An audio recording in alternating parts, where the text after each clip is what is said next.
start from the Kepler's law. So Kepler's law at the very outset has predicted some laws which are still valid, okay, and it's very much experimentally proved.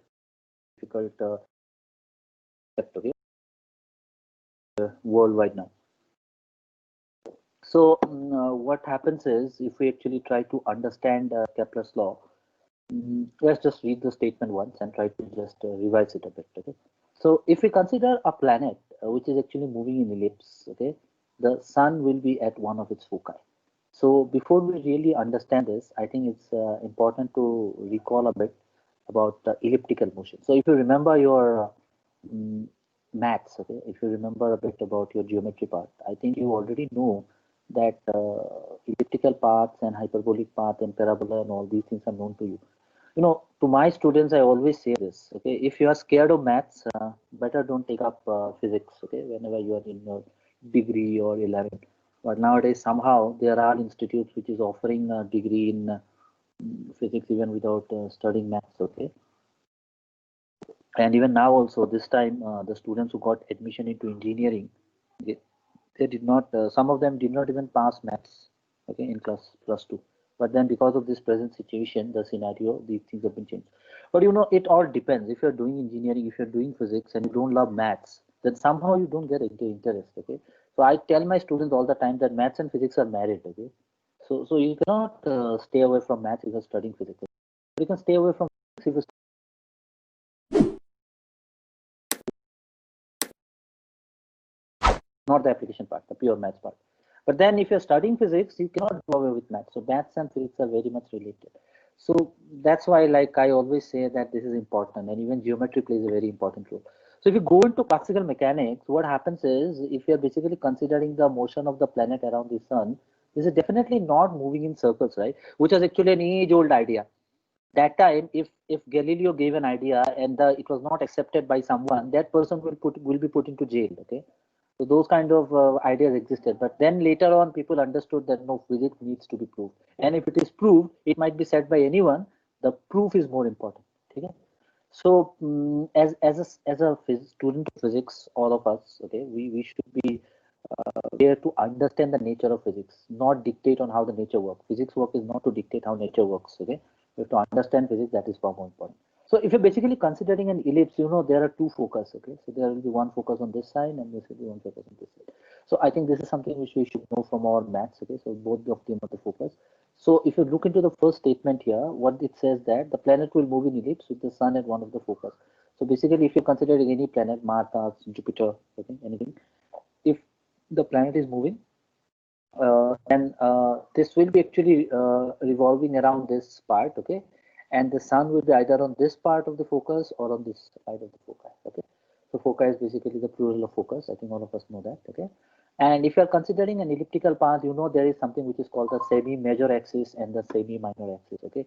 So the major axis will be actually elongated along a longer direction. Usually it's represented as A, okay. And then if you are considering the semi-minor axis, this will be B, the shorter one, right? So we also know that under certain condition, that means if A is equal to B, that elliptical motion is nothing but circular motion. Quite logical, right? If B expands, okay, and this will more or less become a circle, okay, and then A and B will be equal, it will be a circular motion, okay. So this is what is important in elliptical motion. So what we know here, we know there are two focus. It's an elliptical motion, so it is basically nothing but an oval shape kind of motion. It's not circular in nature, okay. And then we know that there is something which is called the semi-major axis and the semi-minor axis.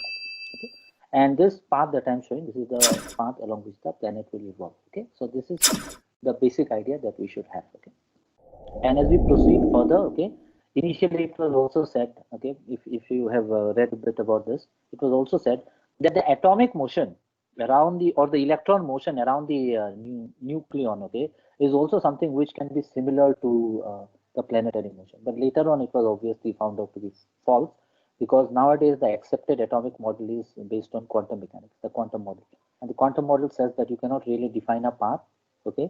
It will be more or less the probability of existence. So this is not electron moving around an orbit. There is an electronic cloud that exists around the nucleus. Okay.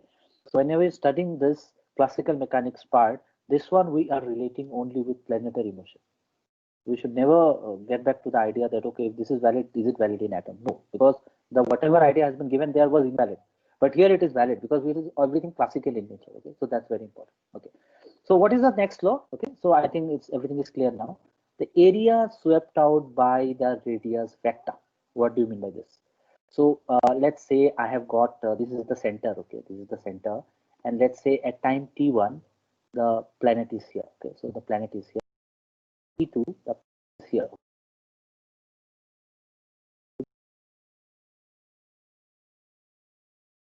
Between T1 and T2 is let's say 5 seconds, okay, 5 seconds or 10 seconds, or let's say 5 hours, no problem. Okay, and let's say I consider this particular point, it is again another time T3, and then this is another time T4. So the difference between this time is, let's say, 5 hours, and the difference between this time is also 5 hours. So both of them, the time range is same. It might be at the 60th day. This is at the 361th day.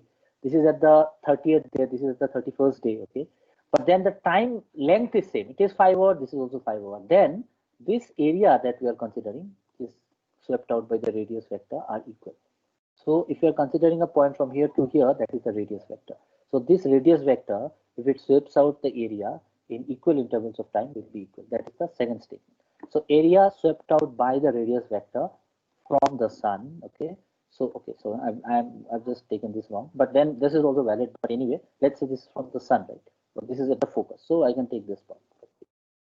The diagram is not up to the mark, but I think I can always make it out. Okay. So these areas are same.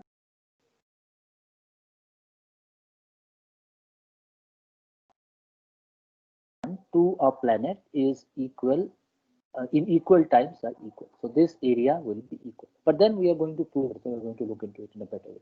And then finally, the square of the period of revolution. So you understand, if you are considering the Earth, okay, it basically takes your 365 and 1/4 days, okay, to complete the entire revolution, right? So whatever is that, the square of that will be proportional to the cube of the semi-major axis. So you know semi-major axis, this is A, right? So if you're considering A as the major axis, the semi-major axis will be half of it, right? So basically half of it is taken as A, half of it is taken as B. Okay, so we'll see that, don't worry. We're going to look into that. Don't need to think much about this. So this T square, square of the time period, is proportional to cube of the semi-major axis. So the third law, think of the third law is one of the easier ones, okay? And the second law is also not that difficult, but the first law does take some time to prove. So we'll use Lagrangian to prove the first law in today's class. So I think all of us have recalled Kepler's law now. It's all clear to us. So see, 1 and 3, equation, the expression 1, okay? So that means if you're considering the planet moving in ellipse, the sun is one of the foci, will definitely depend on the distance, okay? And then the square of the time period, again, also will depend on the distance, is actually a consequence of inverse square law. So basically depends on the inverse square law, 1 by r square, okay? But if you consider the second law, it is nothing but true for any central force. So the second is true for any central force. So this will be equal, okay? So this might be applicable for any kind of central force that you are considering, okay? So what will be the possible question in this particular topic? Okay, and this is a long topic, and this is one of the most important topic in this third unit. Derive an expression of conic section. So that's the first law. So that is what we are going to derive now, okay? And hence prove Kepler's first law. So this is a descriptive question, okay? So if I ask you state Kepler's law, straight away you should write down these three laws and then derive an expression of conic section and hence prove Kepler's law, first law. So this was the question which I have asked in the last semester to my students. And I think I have given it around 5 to 6 marks, okay, along with the statement, okay? 5 to 6 marks. So I think this is an important question. And then whenever I say that this happened last time, so this time also the chances are there. Okay. So you, what I just want to tell you in this way that I don't want to make you ask your seniors for a question paper what has come in the previous year. That's why I just try to make sure that I've included some of the questions, the important questions which I've asked in the previous semester. Okay. So that you all are pre-prepared. Okay. I think that is important. Okay. So let's just look into the proof now. We'll start with Lagrangian, okay? And we know it is basically a motion of the planet around the Earth. So basically, we are considering a central force problem. And this is something which we have already seen. So this is basically a repetition. Okay, whatever we are doing is going to be more or less a repetition. Everything we know, but then it is important now to put things in place. Okay, how to exactly adjust and manage this. Okay? So we'll start with the Lagrangian, and we know if it is a central force, we have T minus V. Okay, and then T we have seen is nothing but half m r dot square plus r square theta dot square minus VR. In exam, please make sure that you don't miss out on your dots. Okay, dots plays a very important role here. You know this. Then we can find out what is the generalized momentum. Okay, because we have two generalized coordinate here, theta and r. Okay, so we're just going to consider two equations. So let's just write down first what is p theta. So p theta is del L del theta dot, and then we can simply write it down as m r square theta dot, right? And then p theta is equal to L. We can just write it in terms of L so that we are it's easy to put in. Okay, we can also put it as p theta, doesn't matter. So it's L is equal to m r square theta dot. And if you remember in the last class, I did explain that why linear momentum is m r square theta dot, right? Because equivalent to of inertia m into moment is equal to L by m r square. So we have to keep in mind that this is a rotational motion, so definitely it's important. Okay, so if theta dot is equal to L by m square, okay, what will be L square? L square will be m square r to the power 4 theta dot. You will need it now. Okay, so that's why I just written it in bracket. But let's see, and then we'll come back to it. Let's write down our Lagrange's equation of motion now. Let's write down what is the first equation when we consider the generalized coordinate as r. So d dt of del L del r dot minus del L del r is equal to 0. So let's just take del L del r dot. So we have just got one r dot, I think, in the equation, if I'm not wrong. Yeah, we have just got one r dot. So we're just going to do this. So this will be m r double dot, okay, m r double dot, okay, minus del L del r. So del L del R, see, there is an R here, and this is also a function of R. So both of these needs to be differentiated. So if you just write it down, del L del R, it is m r theta dot square, normal differentiation, and this will be k by r square. Why it is k by r square? Please refer to the previous class. It was minus of k by r if we take the form of the force, and from there we can find out what is del v by del r. And we did see that this is k by r square. So I'm just written it directly. Okay, in your exam also you can write it directly, because there is a lot of derivation in this one. Then we have got mr double dot minus mr theta dot square plus del v del r. So I'll just revert back to the same thing. I'll just return it to the del v del r. Okay, no problem. You can take that. And then we can actually write down, or you can directly write down this also, even if you don't write this now. So we're going to use it later, not now. So mr double dot is equal to mr theta dot square minus del v del r if you do the adjustments, and then mr theta dot square plus f of r.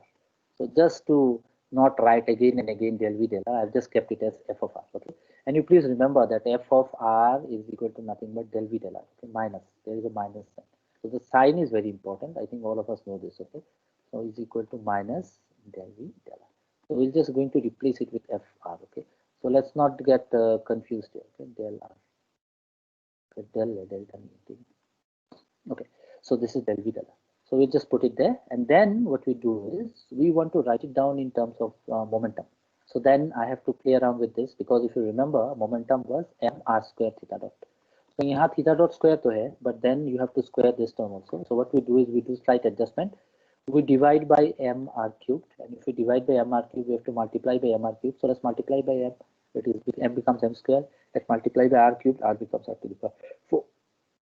And this term is L square. Right? This term is L square. So you see above on top, we have got this term is L square. So we have written it in terms of p theta. Whenever I say p theta, I mean L only. Okay, so I think this is okay.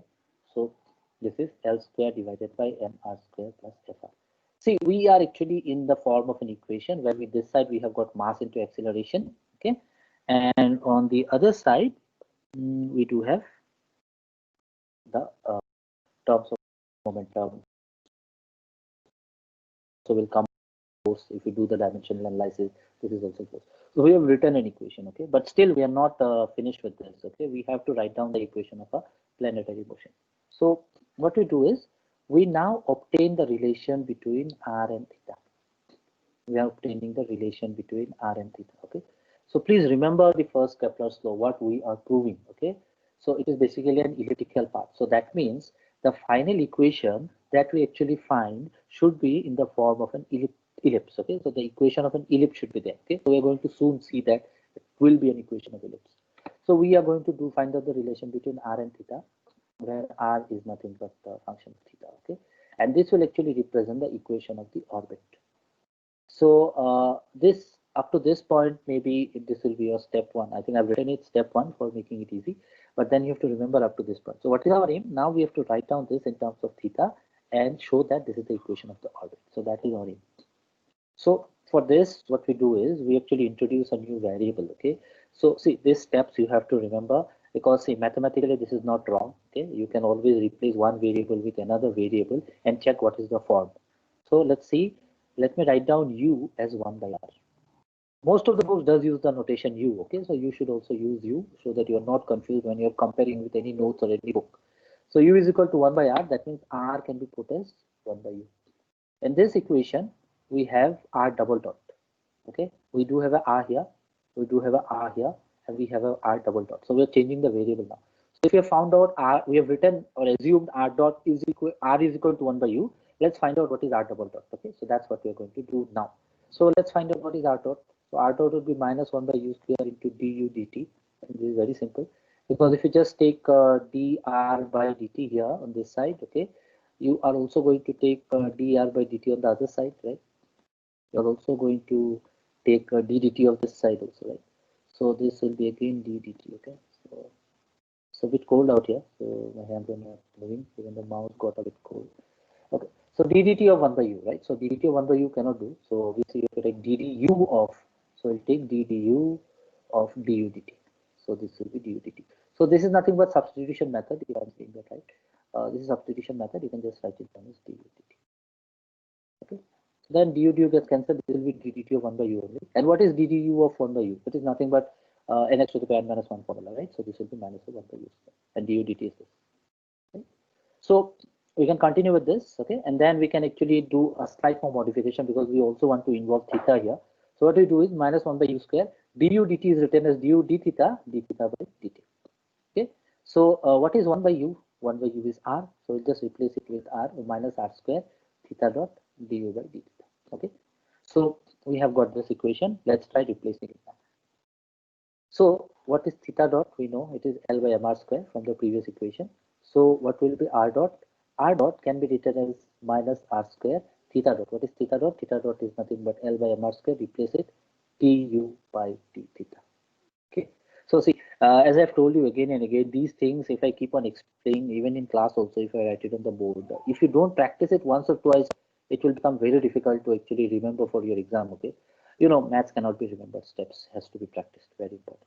So it is minus L by m du d theta. So we have found a form, okay, L by m du d theta for r dot. Let's do r double dot now. See, it's all about maths here. We're differentiating, that's very important. So r double dot is minus L by m. Now what we are going to do is we are going to differentiate it with respect to u again, okay, and then we can simply write it down as d dt of du by d theta, or we can write it down as d d theta, okay, of du by dt, right? Sorry, ddu of du by dt. So du by sorry, yeah, sorry, d theta by dt. So this will be okay. Let me just, I think I should write it down. Then I get confused if I don't do it. Okay, so d theta of du by d theta. So this is du by d theta. So this is du by d theta. So this is what we are doing here. Okay, for finding out r double dot. And then if it doesn't happen here, because we need a u here, so variable should be u. So we'll replace it by u here, and we'll write down d theta divided by du. Okay. So if we do that, okay, sorry, t, no, not t. Differentiating with respect to time, because we are finding out r double dot, not r. It's not with respect to theta, it's with respect to t. Okay, yeah, now it's correct. So d dt t of du divided by d theta, okay, can be written as, now you need a du here. Okay, so I think I have done some mistake here. There should, how can there be a theta dot here? Okay, minus L square divided by m square r square divided into d square u d theta square. Okay, so we have replaced theta dot here. Okay, Let's just hold on for a minute. Let me just see what mistake I have done. Du divided by d theta यहाँ पे है. Okay. So if it is theta dot, it should be d theta dt. So if I just take it with this, yeah, that is correct. Yeah, this is correct. So what we do is, so this is fine. Okay. So if we just writing down du dt, okay, what you can do is here, you can simply write it down as d theta of du d theta, right? Du d theta. Okay. My mouse is also not responding. This is fine. Du d theta, and then what we are left out with d theta by dt. So this is fine. No problem. This is correct. D theta divided by dt, right? So if you take this term, d theta of du d theta, this will be nothing but d square u d theta square. So that is why it is d square u d theta square, right? And this is d theta by dt, so this will be theta. So this is correct, okay? No problem. Which is equal to minus L square by m square r square, okay? Because theta dot is nothing but L divided by m r square. So we just replace it again and get this equation, right? And then this will be nothing but minus L square. 1 by r is nothing but u, okay? Or 1 by u is equal to r. So we can take this, replace it, L square u square divided by m square into d square u d theta square. So r dot is written entirely in terms of a new variable u. There is no r there is only u, okay? And similarly r also can be written as 1 by u. Let's now replace it, okay? Let's just get back to the previous equation. So previous equation was m r double dot is equal to L square by m r cube plus f of r. Let's substitute r and r double dot. So m into r double dot. So r double dot, just now we found out this, so we have replaced it here.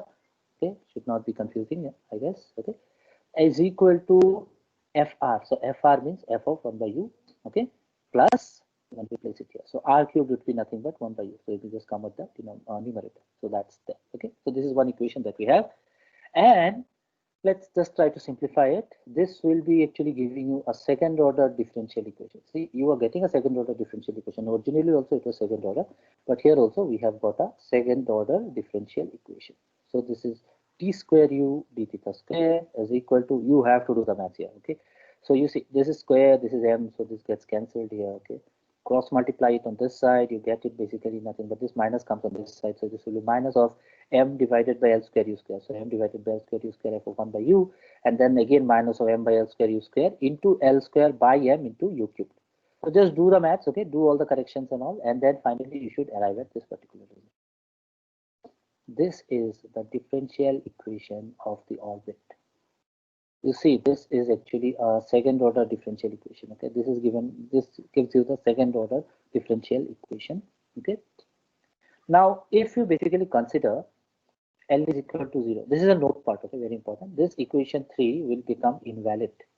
So that means that the angular momentum, if it is 0, this equation is not valid, because you know this is L here. You cannot divide by 0, right? So this is invalid. But then if L is equal to m r square theta dot, it will basically yield m r square theta dot is equal to 0. Or we can say theta dot, okay, is equal to 0, or theta is basically a constant. So if theta is a constant, that means you are just considering a straight line through the origin. Okay. So this is just a note here to understand it in terms of maths. So if L is equal to 0, m r square theta dot will become 0, or theta dot will become 0. And as I told you in the first and the second unit, if theta dot is equal to 0, that means theta is constant. So this will actually give you a straight line. Theta cannot be constant if you are considering a rotational motion, right? So that is important. So this is just a bit of diversion to understand what is the logic behind L, or importance of L. Okay. So when Fr is equal to minus k by r square, let's say we have the form, okay? Then we say that k is obviously the constant, okay? This is the constant. So we can just simply say that the corresponding potential is nothing but k by r. Of course, Fr is equal to minus of del v by del r. So you can just replace it, then you can just do your integration and find it out, right? So let's just get back to that equation. What was our equation? This d square u d theta square. U can be taken on this side, so it will be u plus, okay? So it will be u plus d square u d theta square, okay, is equal to minus m divided by L square U square into F of 1 by U. Okay, and F of 1 by U is nothing but F of R, and F of R, now we are saying that there is a form for this equation which is nothing but minus of K by R square.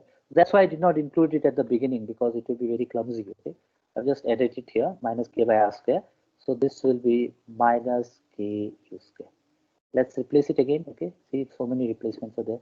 T square U d theta square plus U is equal to minus of Q square. Okay, so you basically just do the replacement here. Okay, don't get confused here. Minus of M by L square U square into F of 1 by U. So what is F of 1 by U? Okay, F of 1 by U is equal to minus K U square, minus K U square. Just replace it, you get MK divided by L square. Okay, so many equations are there. Now look into this. We can take Y as U minus MK by L square. We're just replacing it with another variable. Okay, so if we do that, what will be d square y d theta square? So I can just differentiate this twice. You know, it does not depend on this. This is basically something which does not depend on theta. Okay, independent of theta. So what we say is d square y d theta square is equal to d square u d theta square. Okay, this is d square u d theta square. Okay, so we can just do the replacements here. D square u d theta square can be written as d square y d theta square. Okay, and then we have replaced it with u minus mk by L square. So it is u minus mk by L square, u minus mk by L square, which is nothing but u. So it is equal to plus y is equal to 0. Okay, so this is a second order differential equation. Now you'll ask me why I'm doing this, why I'm replacing it with a variable y, because now we have a second order differential equation, we need to solve it. Right? So if we just keep it as u minus mk by L square, we have to again and again replace it. Okay, and here also it will be a bit of confusion. What we do is we just replace it with another variable and we write down a simple second order differential equation. And now we can actually solve it. Okay, we are going to get some constants and we can actually solve. So the general solution, see, such kind of equation will have a general solution. Okay, these are basically taken up from the trial solution and all. So when you study your mathematical physics, you complete your syllabus, you will see that you are going to get these kind of equations, and in general we are not really doing all the steps. Okay, we're just considering the general solution. So if you have got a second order differential equation in terms of, let's say, theta, the general solution of this would be y is equal to b of cos of theta minus theta dash. Okay, so this will be actually the general solution. So that is actually important. So how do I do it? Actually, I've just used some steps so that we all are actually on the same page.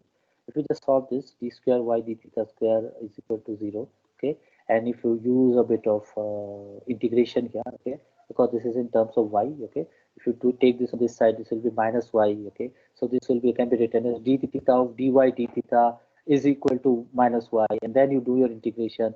After doing, the general solution will come out to be this: a cos of theta plus a2 sine of theta. I've shown it here, although you don't need to show it. Okay, don't need to show it in your exam because I have made it very descriptive. Okay, you don't need to show me so many things. I'm just showing you why the general solution should be taken as this. Okay, so if you write down this equation also, if you write down y is equal to b cos of theta minus theta dash, you know cos of a minus b is nothing but cos a cos b plus sin a sin b, right? So you just take that b is already there. Okay, and then you can write it down as cos theta dash b sin theta dash. So if you look into this form, you have cos theta here, this is the cos theta, you have a sin theta here, so this is the sin theta. So cos theta and sin theta are there, not changed. We are just adjusting b cos theta and b sin theta dash, b cos theta dash and b sin theta dash. So b cos theta dash is basically considered as a1 cos theta, okay, and then b sin theta dash is taken as a2. Okay, so that's important. So that is a1, and that is why I've written it as theta minus theta dash. Okay, I've just written these steps so that you are not confused, because sometimes your general solution is also written in this form. Okay, many a times the general solution is written in this form. Okay, but then you can also write it in this form. So why? That's why I've just shown this steps, but you don't need to show this in exam. Okay, so this is important. So if we just try to solve it now, what we see is that we are getting the general solution for y. And what is y? Y is nothing but u minus mk by L square. So that means u can be written as mk by L square plus b cos of theta minus theta dash. Okay, but then u was something which we considered. This was not there originally. Originally it was only r. So can we replace it? Yes, we'll do it now. Okay, so u is equal to 1 by r is equal to mk divided by l square plus b cos of theta minus theta dash.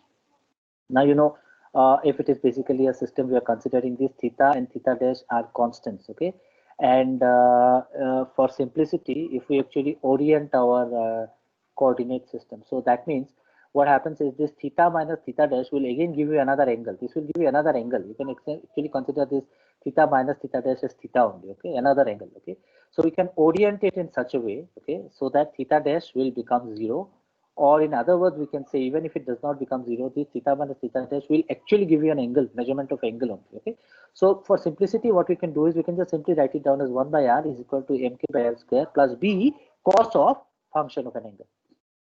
Okay, so this theta dash is basically called the turning point. So even if you don't include this point, this is fine. Okay, no problem. In general, you have to remember that this is nothing but the equation that we have in terms of theta. So what will be r? What will be r? R would be nothing but mk divided by l square plus b cos theta. Okay, 1 divided by. So see, such a long derivation. Huh? Again, then we can do some more replacements here to make it even more simplified. Okay, so what we do is this. Okay, 1 by mk by l square plus b cos theta. We can simply write it down as 1 divided by mk by b cos theta divided by mk by l square multiplied by mk by l square. This will go here. So this will become nothing but L square divided by mk. This will get divided by this. This will be 1 plus b L square by mk cos theta. What is our aim? Aim is to find out the equation of an ellipse. This equation, if you remember your class 12 geometry, if I'm saying that correct, as per today's syllabus, okay? If you remember your class 12 geometry, you have derived the equation of ellipse, and that equation of ellipse is actually in this form. This is the form of that equation of the ellipse. And this is what you have to derive for your exam. So you see such a long derivation, okay? Even if I don't ask you for the statement, this should actually deserve 6 marks or even more if it is there. Okay. So this equation 4 represents a conic section. So this is the equation of a conic section, okay? And this will be, depending on this, we can actually predict whether it's an ellipse, a parabola, a hyperbola, and so on, okay? So the Kepler's first law states that the orbit are conic sections. So this is conic section equation. Ellipses for the planet. So these are ellipses with the planet with the center of the force at one of the foci. What is the center of the force? The sun, right? So that will be placed at one of the foci, right? So if we basically consider a conic section, okay, now what happens is whatever we have derived till now, now we are going to analyze this, okay? This is an analysis for this equation. The conic section that we actually have is defined as the curve for which the distance from a fixed point to that from a fixed line is a constant. That means that if you consider these kind of equation, that is nothing but the eccentricity, if you remember. And based on this eccentricity, we can say whether it's a parabola, it's a hyperbola, or it's an ellipse. So if you remember, if epsilon is greater than 1, okay, it is basically a hyperbola. If it is less than 1, it's an ellipse. If it is equal to 1, it's a parabola, okay. I hope I'm saying that correct, okay. So eccentricity is given by r by d, which is actually a constant.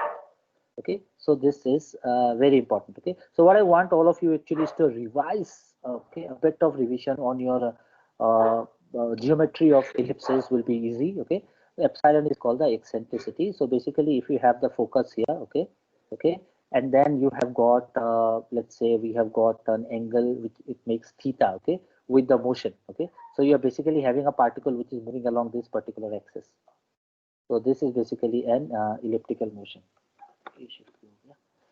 So this is basically an elliptical motion, and this makes an angle theta, okay, with this particular axis. And if we draw it, and let's say we have got a point, okay, from where it maintains a distance d, okay, at the center, at the foci, okay, or at the center. This will be nothing but called the directrix. So this is your directrix, if you remember. Okay, so that's the geometry that you have to remember. Now, if you take the ratio of this r divided by d, this will always remain constant.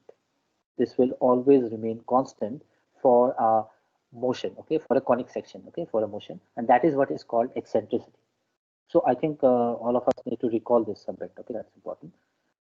See, even if you don't explain, it's fine. You will finally say that this is the equation of the conic section, and then you'll finish your answer. But then I don't want to leave it here. I want to tell you that why this is the equation of conic section, and I also want to revise a bit of geometry, okay?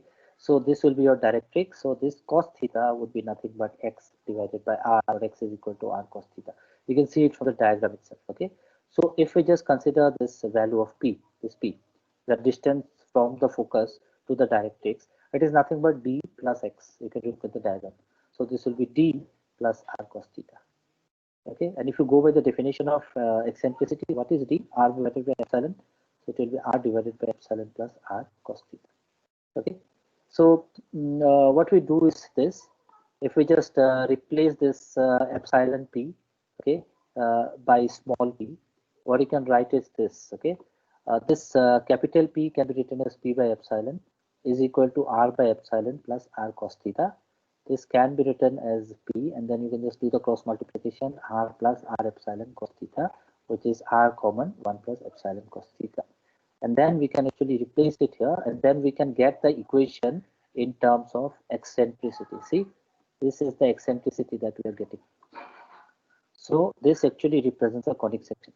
So why I'm doing this is, how can I say that this is the expression for conic section? Okay, so the equation of conic section would be r is equal to some expression here, p in terms of the angular momentum in this case, into 1 divided by some term into cos of theta. So this term is nothing but representing the eccentricity. Okay, so why I call this conic section? That is why I have what I have shown here. But then let me tell you, you don't need to show this in your exam, but then I think this is important because you need to know why it represents a conic section. This represents a conic section equation. Okay.